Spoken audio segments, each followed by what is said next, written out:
नमस्कार साथियों, स्वागत आप सभी का। कैसे हैं आप सभी? हिंदी साहित्य की इस निरंतर श्रृंखला में आप सभी का इन निःशुल्क क्लासेज में आप सभी का स्वागत। संपूर्ण हिंदी साहित्य और शिक्षा मनोविज्ञान को निःशुल्क रूप से पढ़ने के लिए आप हमारे चैनल के साथ जुड़ सकते हैं।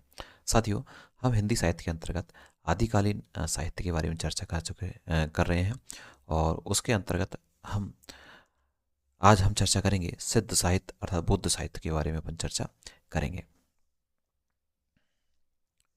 साथियों, सिद्ध साहित्य जिसे कहा जाता है, बताओ क्या? जिसे बौद्ध साहित्य के नाम से भी जाना जाता है। कई बार तो सीधा सीधा पूछ लिया जाता है सिद्ध साहित्य का संबंध किससे है, तो ध्यान रखना है आपको। सिद्ध साहित्य का संबंध बताओ कौन से साहित्य से है? बौद्ध साहित्य। वहीं आपको कमेंट्स करके बताना है कि जो जैन साहित्य है, कौन सा साहित्य बताओ? जैन जो साहित्य है, इसे किस साहित्य के नाम से जाना जाता है? आपको नीचे कमेंट्स बॉक्स में बताना है। देखिए, जो सिद्ध साहित्य जिसे बौद्ध साहित्य के नाम से जाना जाता है, यहाँ हम सबसे पहले चर्चा करें कि बौद्ध धर्म के वज्रयान तत्व, कौन सा तत्व बताओ? वज्रयान तत्व का प्रचार करने के लिए, जो वज्रयान शाखा है उसका प्रचार करने के लिए जो साहित्य देश भाषा में लिखा गया, देश भाषा का मतलब है जनभाषा, यानी उस समय की जो जनभाषा थी उस साहित्य में, उस भाषा में जो लिखा गया वही सिद्ध साहित्य कहलाया। सीधी सी बात है कि बौद्ध धर्म के अंतर्गत जो वज्रयान शाखा है, वज्रयान शाखा का बताओ क्या किया गया? प्रचार प्रसार किया गया। और वहाँ की जो देश भाषा थी अर्थात वहाँ की जो जनभाषा थी, उस जनभाषा में ही बताओ लिखा गया कौन सा साहित्य? सिद्ध साहित्य। और सिद्ध साहित्य के अंतर्गत किसकी चर्चा की जाती है? बौद्ध साहित्यकों की चर्चा की जाती है। साथियों, बौद्ध धर्म विकृत होकर वज्रयान संप्रदाय के रूप में, कौन से संप्रदाय के रूप में? वज्रयान संप्रदाय के रूप में देश के पूर्वी भागों में फैल रहा था। कौन से भागों में फैल रहा था? पूर्वी भागों में फैल रहा था। इन बौद्ध तांत्रिकों में वामाचार की गहरी प्रवृत्ति पाई जाती थी। क्योंकि ये तंत्रवत पर विश्वास रखते थे, इसलिए यहाँ तांत्रिक शब्द का प्रयोग किया गया है। तो बौद्ध तांत्रिकों में वामाचार की गहरी प्रवृत्ति पाई जाती थी। ये बिहार से लेकर आसाम तक फैले थे और सिद्ध कहलाए। कहाँ से कहाँ तक बताओ? बिहार से लेकर और बताओ कहाँ तक? आसाम तक ये फैले थे और क्या कहलाए? ये सिद्ध कहलाते थे।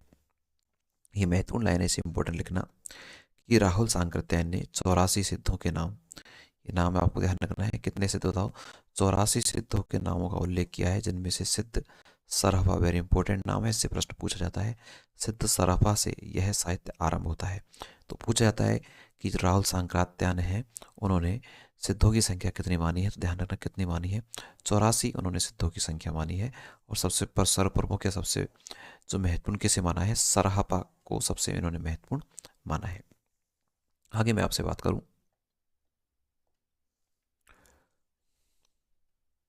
देखिए इन सिद्धों में नाम दे रखे हैं कौन कौन से सिद्ध साहित्य से संबंधित थे। सरहपा था, शौरपा थे, लुईपा, डोंबिपा, कंडपा, कुकरीपा इत्यादि। आप में इनमें मुख्य चीज देखा होगा, एक शब्द सबके पीछे जुड़ा हुआ है, पा। तो इस पा से आपको पता चल जाएगा, बताओ कौन सा साहित्य है ये? सिद्ध साहित्य, बुद्ध साहित्य। तो सरपा, सवरपा, लुईपा, डोंबिपा, कंडपा, कुकरीपा इत्यादि हिंदी के मुख्य सिद्ध कवि थे। तो प्रश्न पूछा जाता है कि इनमें से कौन सा सिद्ध कवियों से संबंधित नहीं है, सिद्ध साहित्य से संबंधित नहीं है? तो जिसके पीछे पा लगा हुआ है उसका संबंध बताओ किससे है? आपके सिद्ध साहित्य से है। सिद्ध लोग अपने नाम के अंत में आदरार्थ, देखो शब्द आई गया पा, आदरार्थक पा शब्द का प्रयोग करते थे। अर्थात इस पा शब्द को ये किस शब्द कैसा मानते थे बताओ? सम्मान की दृष्टि से देखते थे। आदर्श आत्म के शब्द कहलाया इनके साहित्य में पा शब्द। बिहार के नालंदा एवं तक्षशिला विद्यापीठ इनके मुख्य अड्डे माने जाते हैं। इनकी शिक्षा का जो मुख्य जो केंद्र था वो क्या था? नालंदा। और बताओ कौन सा? तक्षशिला। बाद में ये भोट या तिब्बत देश में चले गए। कौन से देश में चले गए? तिब्बत देश में चले गए। बिहार और यहाँ से आसाम से बिहार तक इनका ही था। और बाद में कहाँ चले गए? तिब्बत चले गए।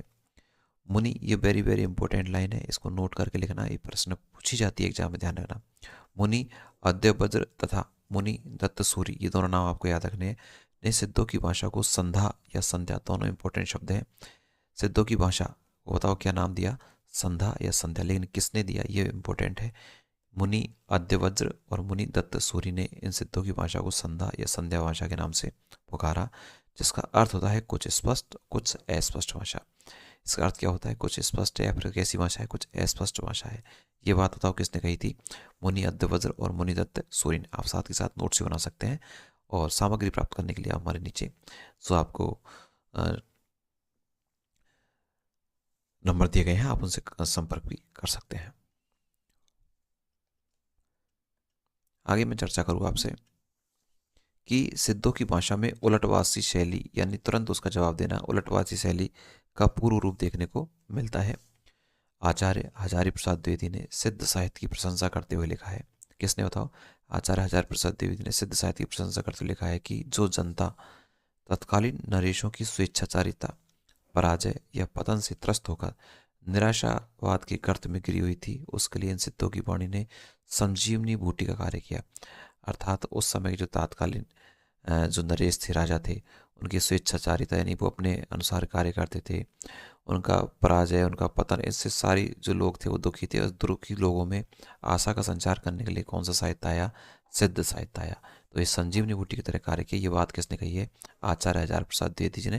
तो ये कथन आपसे पूछा सकता है, कथन किसके द्वारा कहा गया? आचार्य हजारी प्रसाद द्विवेदी जी के द्वारा कथन कहा गया। साधनावस्था में निकली सिद्धों की वाणी चर्या गीत या चर्या, ये भी महत्वपूर्ण शब्द है। जो सिद्धों की जो वाणी थी वो किस नाम से जानी जाती थी? चर्या गीत या चर्या गीत कहलाती थी। एक ही बात है। बद्रयान साधना का प्रमुख केंद्र श्री पर्वत माना जाता था। तो ये भी आपको ध्यान रखना है कि जो बद्रयान शाखा थी, बुद्ध साहित्य से संबंधित जो बद्रयान शाखा थी, उसका जो साधना का केंद्र था वो क्या था? श्री पर्वत माना जाता था। सिद्ध साहित्य का सर्वप्रथम संपादन पाशावितान बेंडल, पाशावितान बताओ कौन था? बेंडल के द्वारा किया गया है। सिद्ध साहित्य का जो सर्वप्रथम संपादन किया था साथियों, वो पाश्चात्य विद्वान थे जिनका नाम था क्या? बेंडल, इनके द्वारा किया गया। साथी क्लास पसंद आ रही है तो क्लास को लाइक भी आप साथ के साथ करते रहें।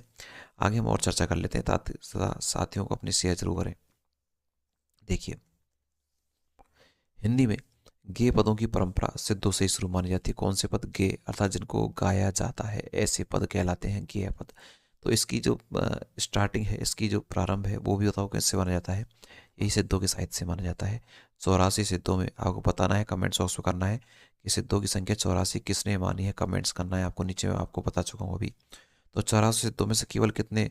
18 सिद्धों की रचनाएं हिंदी काव्य में प्रकाशित हुई। केवल कितने सिद्धों की रचनाएं? 18 सिद्ध। मात्र 84 में से कितने की 18 जो सिद्ध जो कवि थे उनकी रचनाएं प्रकाशित हो सकी। महासुखवाद इस साहित्य की प्रमुख विशेषता मानी जाती है। तो पूछा सकता है सिद्ध साहित्य की प्रमुख विशेषता कौन सी है? तो बताओ कौन सी है? महासुखवाद। इन चीज़ों को आपको, जिनको मैं अंडरलाइन कर रहा हूँ, गोला कर रहा हूँ, आपको अपने नोट्स में भी इस तरह का आपको कर लेना है। नोट्स नहीं है तो आप नीचे हमारे नंबर पर संपर्क भी कर सकते हैं। सिद्ध साहित्य की विशेषताएं क्या क्या हैं, इस पर भी अपन चर्चा करेंगे। देखिए, इस साहित्य में तंत्र साधना पर अधिक बल दिया गया है। कौन सी साधना पर? तंत्र, इसलिए तांत्रिक भी कहा जाता है इन्हें। कौन सी साधना पर? तंत्र मंत्र पर ये ज़्यादा जोर देते थे, इसलिए बताओ तांत्रिक जो साहित्य वो भी इसे कहा जाता है। साधना पद्धति में ये शिव और शक्ति के युगल रूप की उपासना करते थे। अर्थात भगवान शंकर और माता पार्वती, जिसको शिव और शक्ति के रूप में जाना जाता है, उसके युगल रूप यानी जोड़े के रूप में उसकी क्या करते थे? उपासना या उसकी पूजा अर्चना करते थे। इसमें जाति प्रथा, ये महत्वपूर्ण विशेषता है, ध्यान रखना, प्रश्न यहाँ से बनते हैं। इसमें जाति प्रथा एवं वर्णभेद व्यवस्था का विरोध किया गया है। जाति व्यवस्था और वर्णभेद दोनों का विरोध किया गया। बताओ कौन से साहित्य में? सिद्ध साहित्य में दोनों चीज़ों का क्या किया गया है साथियों? विरोध। साथियों, मैंने प्रयास किया है कि आपको सारे तथ्य जो इंपॉर्टेंट है एग्जाम के दृष्टिकोण से, मैंने सारा आपको एक जगह लाने का प्रयास भी किया है। आगे हम और चर्चा कर लेते हैं। देखिए, और मुख्य चीज़ है इसमें, यहाँ से प्रश्न बनते हैं। इस साहित्य में ब्राह्मण धर्म वैदिक धर्म का क्या किया गया होता है? खंडन किया गया है। अर्थात इनको गलत माना गया है, इनको टुकड़े करने का या इनको तोड़ने का या इनको खंडन करने का कार्य इस साहित्य के द्वारा किया गया है। सिद्धों में पंचमकार वेरी इंपॉर्टेंट है, आपको ध्यान रखना है। सिद्धों में पंचमकार की दुष्प्रवृत्ति देखने को मिलती है। पंचमकार इन्होंने माने, से पूछा जाता है कि निम्न में से सिद्धों के द्वारा कौन सा पंचमकार में शामिल है या कौन सा शामिल नहीं है। तो आपको याद रखना है, मांस, मछली, मदिरा, मुद्रा, मैथुन। बोलना है 2-4 बार आपको, मांस, मछली, मदिरा, मुद्रा, मैथुन। दोबारा बोलें, मांस, मछली, मदिरा, मुद्रा, मैथुन। मांस, मछली, मदिरा, मुद्रा, मैथुन। ऐसे ही बताओ क्या है इनके पंचमकार में से? तात्पर्य जो में से शब्द चालू, में से मांस, में से मछली, में से मदिरा, में से मुद्रा और में से बताओ क्या होता है? मैथुन। तो ऐसे पंचमकार की दुष्प्रवृत्ति को उन्होंने अपने साहित्य में शामिल किया, मांस, मछली, मदिरा, मुद्रा और मैथुन। साथियों, इस तरह से ये केवल मैंने आपको ऊपर का इसका जो कंसेप्ट था वो बताया था। आगे हम चर्चा करेंगे सिद्ध साहित्य में एक एक जो कवि हैं उनकी और उनकी रचनाओं के बारे में अपन चर्चा करेंगे। तो विस्तृत जानकारी जानने के लिए आप हमारे चैनल को सब्सक्राइब करें और नीचे कमेंट्स जरूर करें कि आपकी क्लास कैसी लगी। Thank you.